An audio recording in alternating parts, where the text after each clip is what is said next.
Scheherazade Stories. Tonight's story is about watching and being watched. You are a professional audiobook narrator for a psychological thriller story. The first time the silence followed me, I didn't notice it. That was the problem. It was just after sunset when I left the subway station, the city still buzzing with late commuters and street noise. Cars hissed past on wet asphalt. Somewhere, a busker played a slow, tired melody on a violin. I walked with my hands in my coat pockets, thinking about nothing in particular. I had just moved to the city a month ago. New job, new apartment, new routines that hadn't become habits yet. I liked that feeling, the sense that nothing had settled into place. It meant nothing could trap me. The streets in my building was narrow and quiet, lined with old brick houses and dim lamps. As I turned the corner, I felt it. Not fear, not danger, just absence. The sounds behind me faded. Footsteps, engines, voices.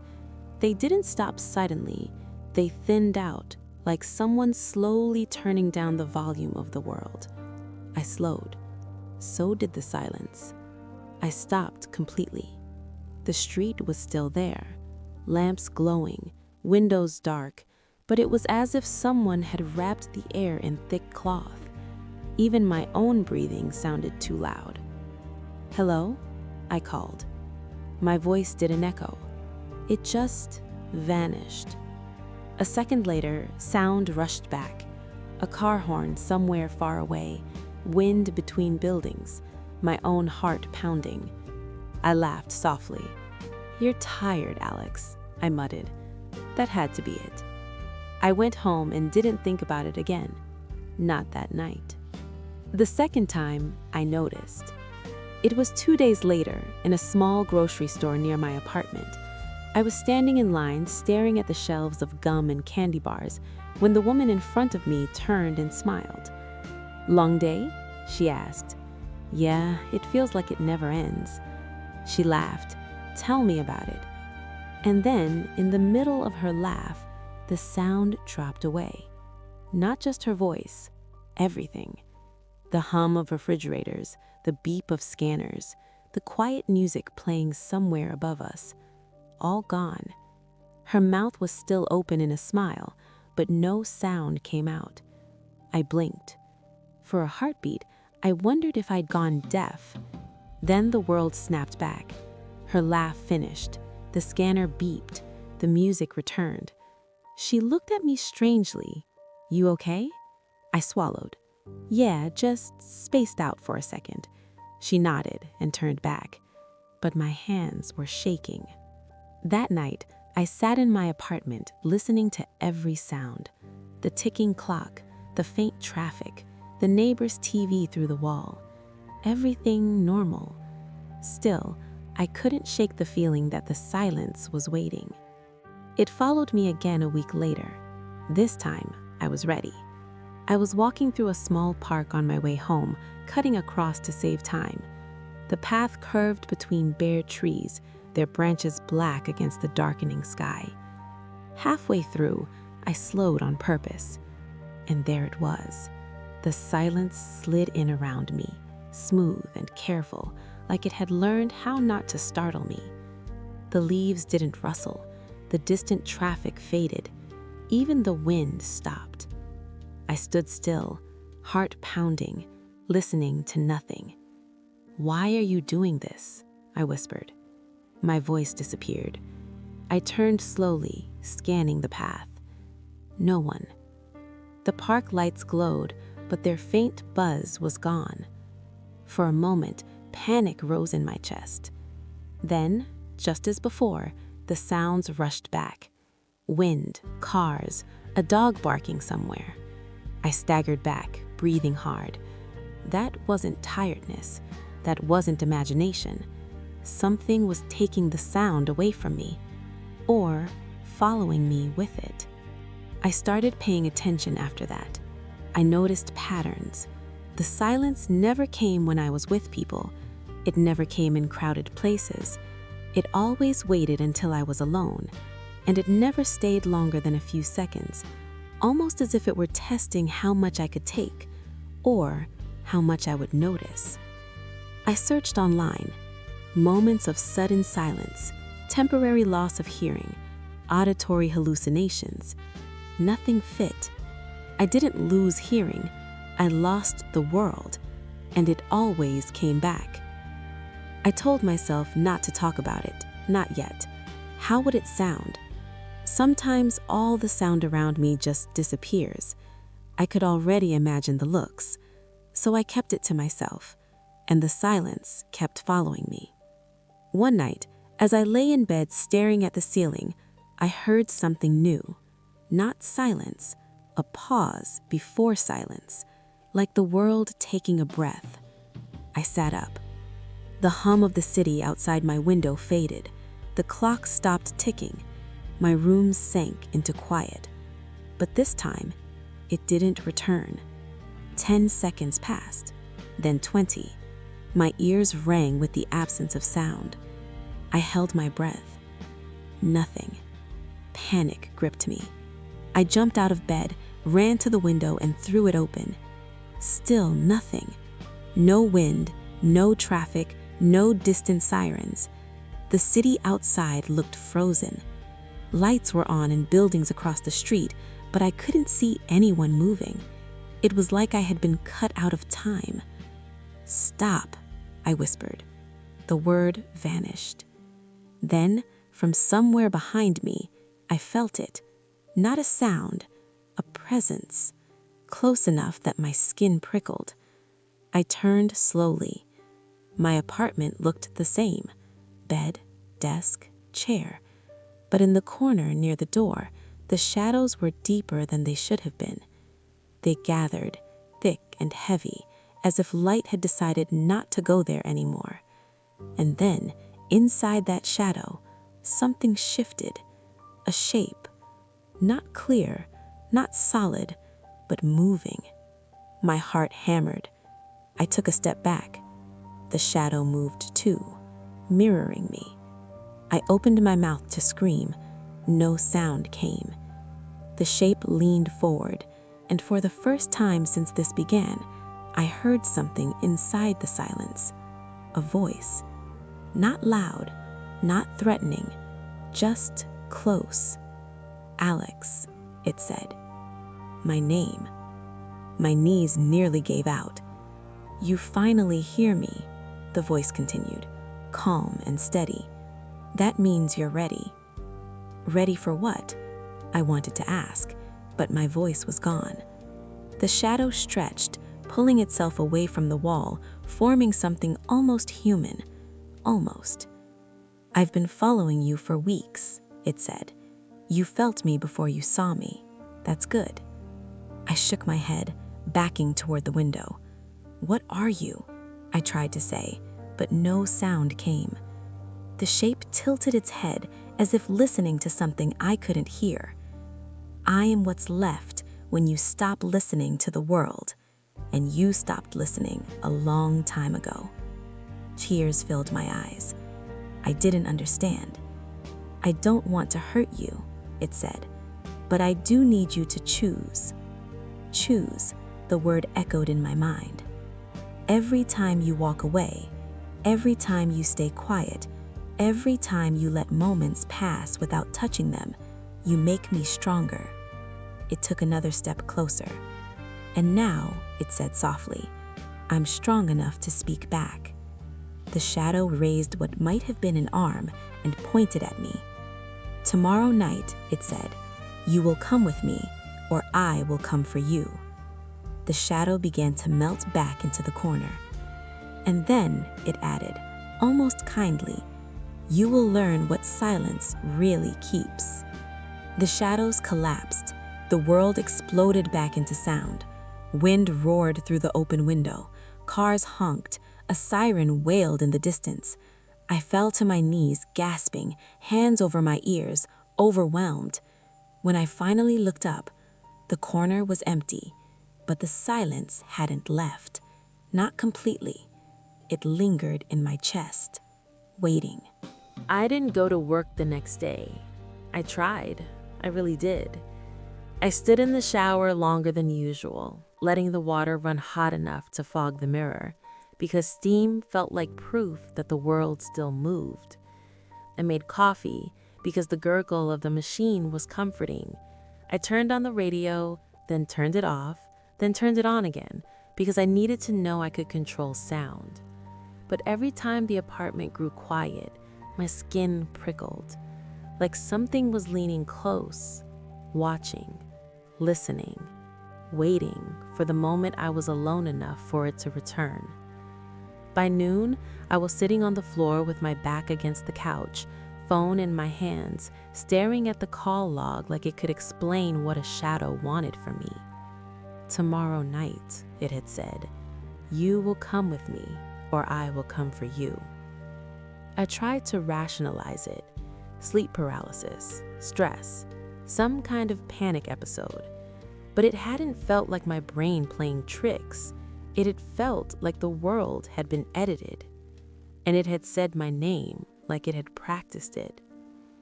I opened my laptop and searched for anything that could match what I experienced. Not silence this time. I typed more carefully. Auditory void experience. Environmental sound disappears hallucination. Feels like world muted. Shadow figure in silence. Forums. Weird blogs. A few medical pages that didn't fit. One thread on an old site with a title that made my stomach tighten. The Quiet Follower. It starts with seconds. I clicked. The first post was from years ago.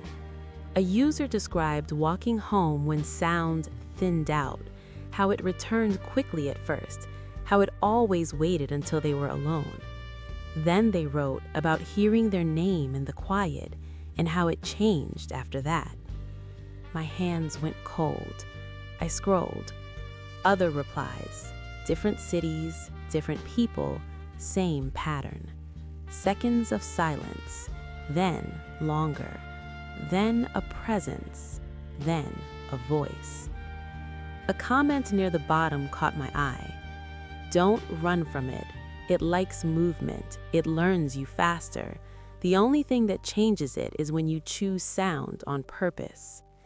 Choose sound on purpose. I read that line 3 times. Then I noticed a reply, posted only 2 days ago. One short sentence. "If it spoke your name, you have a history with it. Look for the place you first went quiet." I stared at that until my eyes burned. The place I first went quiet. My chest tightened, my throat grew dry. Because the truth was, I didn't become quiet recently. I'd been quiet for years. But the first time I learned to swallow sound, I didn't want to think about it. Still, by late afternoon, I was walking, not toward the subway, not toward work, toward a part of the city I'd avoided since moving here. A small riverfront district with older buildings and a narrow pedestrian bridge that looked pretty in photos and felt unsettling in real life, because it reminded me of somewhere else. I hadn't planned it. My feet just went, as if the silence had a map inside me. The air was colder near the river. Wind pushed against my coat. A few joggers passed, headphones in, faces distant. I reached the bridge and stopped at the center, gripping the railing. Water moved below, black and slow. And suddenly, without warning, I was 13 again. Not in a vivid flashback with cinematic clarity, more like a smell in the air that pulled the memory up from deep storage.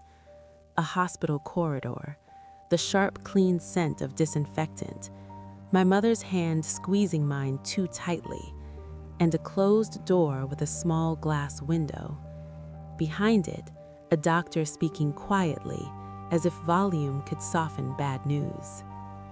I remembered hearing my name that day too, not whispered, said normally, but it sounded distant, like it belonged to someone else. Alex. I had stood there and made a decision, not with words, but with a muscle deep inside my chest. I decided to be quiet. Not polite quiet, survival quiet.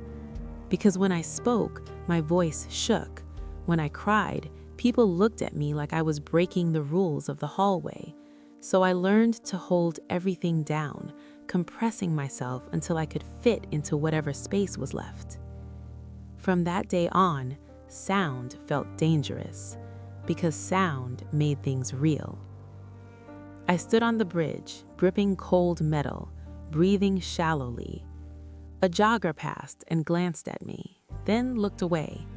Normal world, normal day, but my chest felt tight, like the river below was pulling on something inside me.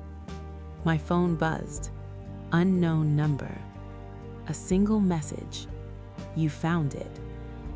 My blood turned cold. I didn't reply. I didn't need to. I knew who it was. I started walking fast back toward my apartment because fear finally found a direction.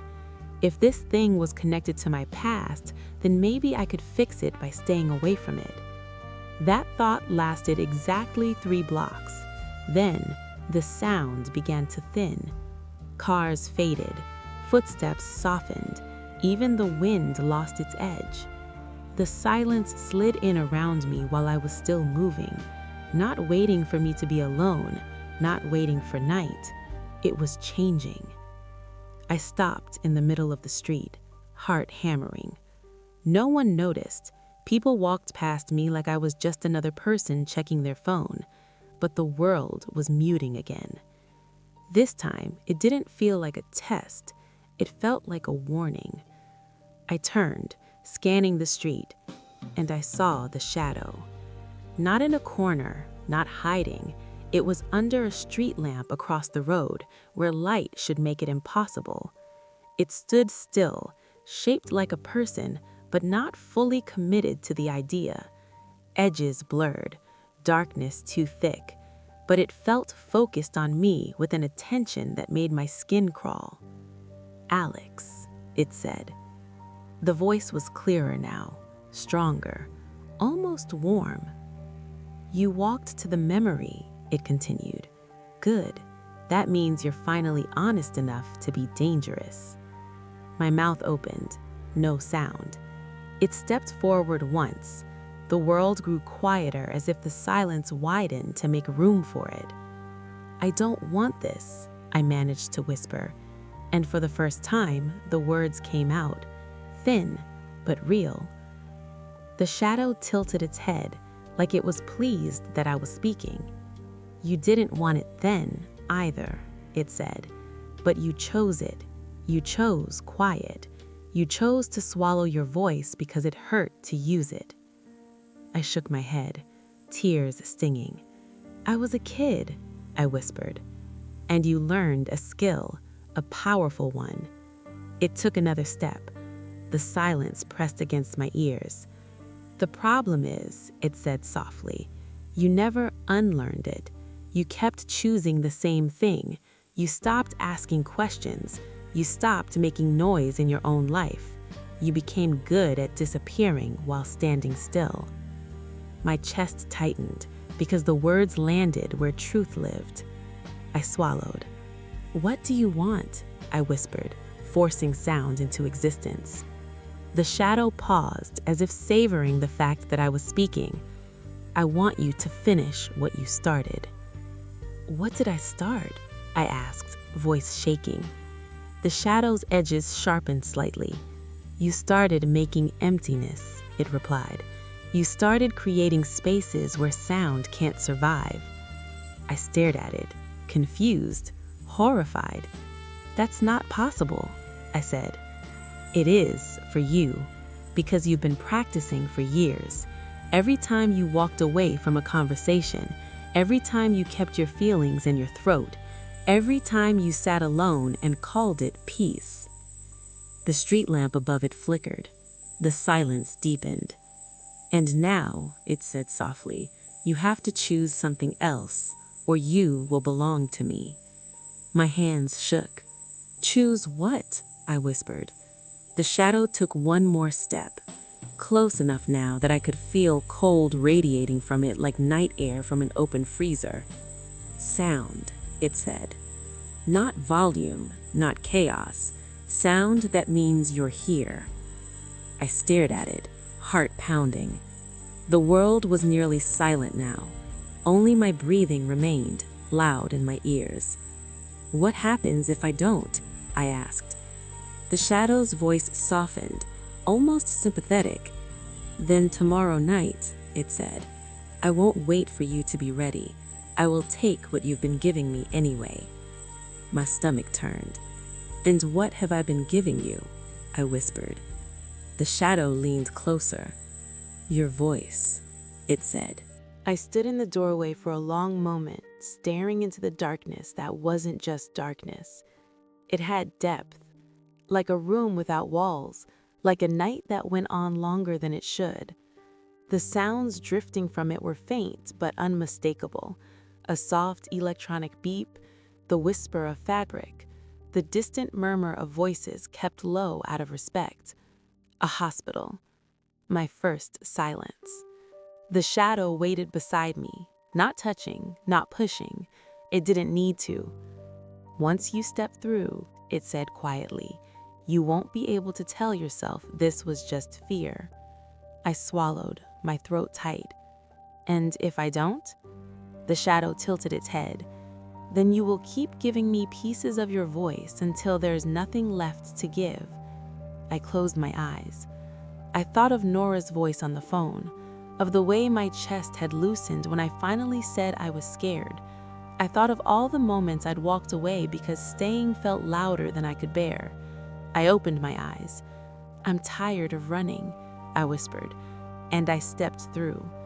The air changed instantly. It wasn't cold, but it was thin, like breathing at the top of a mountain. The darkness peeled away, revealing a corridor that stretched in both directions, lit by pale fluorescent lights. Hospital lights. The smell hit me next. Clean, sharp, unmistakable. My stomach twisted. The corridor looked exactly like the one from my memory. Same dull floor tiles, same cream walls, same closed doors lining the sides. Except there were no people. No nurses, no visitors. Just me, and the shadow, now walking beside me, its shape more defined in the steady light, though still not fully human. This is where you learned to be quiet, where you realized sound doesn't change what hurts. I took a slow step forward. My shoes echoed softly. Each sound felt amplified, like the corridor wanted to hear me. I was 13, I whispered. They said it was sudden, that nothing could have been done. The shadow nodded, and you decided to stop asking questions. I walked. With every step, the air felt heavier, like memory had weight. At the end of the corridor stood a familiar door. Small window, white frame. I stopped in front of it. My reflection stared back at me, pale and shaking. Behind the glass, I could see the faint outline of a bed. This is where you didn't go in, where you chose the hallway instead of the room. I clenched my fist. I couldn't. You could. You just didn't know how to make noise without breaking. I reached for the handle. My hand trembled. Before I could stop myself, I whispered, "Mom?" The word echoed down the corridor. Not loud, but real. The shadow stiffened slightly. I pushed the door open. The room was quiet, but not silent. There was a soft, steady beep from a monitor near the bed. The curtains were half drawn, letting in pale daylight that didn't match the time outside. On the bed lay my mother, not as she was at the end, not frail and still, but as she had been before everything collapsed. Eyes closed, breathing shallow but present, alive. My breath caught in my throat. "This isn't real," I whispered. The shadow stood near the door. "It is as real as the silence you kept." I stepped closer to the bed, every part of me screaming that this was wrong, that memory shouldn't look this alive. But it did. I reached out, my fingers hovering over her hand. I didn't touch. "I didn't know what to say," I whispered. "I thought if I stayed quiet, I wouldn't make it worse." The shadow's voice softened. "And so you learned that quiet feels like control." Tears streamed down my face. I was so scared. I didn't know how to be brave. I thought being quiet was the same thing. My voice shook, but I didn't stop. "I wanted you to tell me it would be okay. I wanted to hear you say my name and mean that I wasn't alone." The room filled with sound, not noise, my voice, breathing, the steady beep of the monitor. I closed my eyes and let it all exist. "I'm sorry," I said. "I'm sorry I didn't come in. I'm sorry I left you there without hearing me." For a moment, nothing happened. Then, softly from the bed, I heard it, not from her mouth, not physically, but in the air, like the memory itself was answering. "Alex," my name, said gently, like it had always been. I sobbed, pressing my forehead to the edge of the bed, shaking. When I finally lifted my head, the bed was empty. The room was empty. The monitor was gone. Only the chair remained. And the shadow. It looked different now, smaller, less solid, the edges blurred as if light could pass through it again. "You made sound where you once made silence," it said quietly. I wiped my eyes. "Is that what you wanted?" It shook its head. "I don't want, I reflect. I grow where you leave space." I stood slowly, legs weak. "So what happens to you?" The shadow looked at itself, then at me. "That depends on what you do with your voice now." The hospital room began to fade, walls thinning like mist. The corridor beyond dissolved. The air thickened, then shifted. And suddenly, I was standing in my living room again. The front door was closed. The city outside hummed softly through the windows. Normal sounds. Real sounds. The shadow stood near the door, barely more than a dark outline now. "It will still be here," it said, "in the moments when you hesitate, when you think quiet is safer than being heard." I swallowed. "And if I choose sound?" It softened further. "Then I will have less of you to hold." My chest rose and fell slowly. "How do I do that?" The shadow smiled, just slightly. "You already started." It faded, melting back into the corner, until it was nothing more than a normal shadow again. And then, even that was gone. The world didn't feel louder afterwards. It felt fuller. I stood in my apartment for a long time, listening. The clock ticking, a car passing outside, my own breathing. None of it disappeared. That night, I slept. Not perfectly, not without dreams, but without the silence chasing me. The next morning, I called Nora again, not because I was scared, because I wanted to hear her voice. We talked about small things at first, work, weather, nothing important. Then I said, "I'm thinking about coming to visit." There was a pause on the line. Then she smiled through her voice. I could hear it. "I'd like that," she said. I did something else too. I called my boss and asked for a day off. I walked to the river and stood on the bridge where memory had pulled me before. This time, when the wind moved and cars passed and people laughed nearby, I didn't flinch. I let the sound be there. I let myself be there. And when I felt the urge to go quiet, to shrink back into myself, I did something new. I spoke, not loudly, just enough. "Hi," I said to a jogger who slowed beside me. They smiled and nodded, then kept running. A small moment, but it mattered. Weeks passed. The silence didn't follow me anymore. Not like before. Sometimes, when I was alone and tired, the world still felt thinner for a second, like it remembered. But it always came back. And now I knew what to do. I called someone. I said what hurt. I let my voice exist even when it shook. The shadow never returned, but I could still feel where it had been, like a scar you only notice when weather changes. A reminder, not of fear, of choice. One evening, as I lay in bed, I thought I heard my name whispered again. I sat up, heart jumping. But it wasn't from the corner, it was from my phone, Nora's voice leaving a voicemail because I hadn't picked up fast enough. "Hey Alex," she said softly, "just wanted to say goodnight. Call me tomorrow." I smiled, eyes burning. "Tomorrow," I whispered back, and this time, the word didn't vanish. It stayed.